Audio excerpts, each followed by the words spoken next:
आप सुन रहे हैं देवेंद्र भाई का मिक्स क्या हुआ गाना।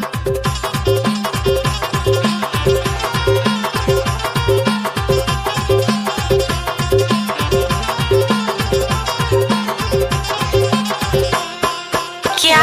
भैया राम कसम राम राम भैया राम कसम देवो मम जमुना बाजार बरी देवो राम राम दवा राम कसम तेरा वरी गले राम राम दवा राम कसम तेरा वरी गले गा मम जमुना बाजार वरी गले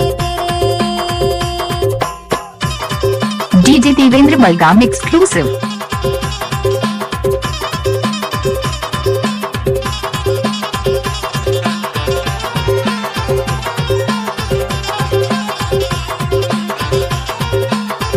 डीजे देवेंद्र बलगाम देवेंद्र बलगाम देवेंद्र बलगाम देवेंद्र बलगाम देवेंद्र बलगाम देवेंद्र बलगाम देवेंद्र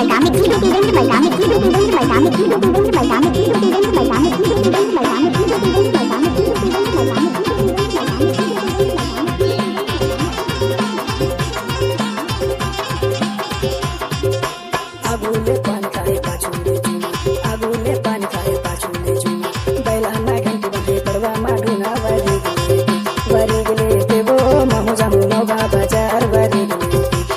गले देवो मम जमुना बाजार वरी गले देवो राम राम दवा राम कसम तेरा वरी गले राम राम दवा राम कसम तेरा वरी गले गा मम जमुना बाजार वरी गले आप सुन रहे हैं देवेंद्र भाई का मिक्स क्या हुआ गाना।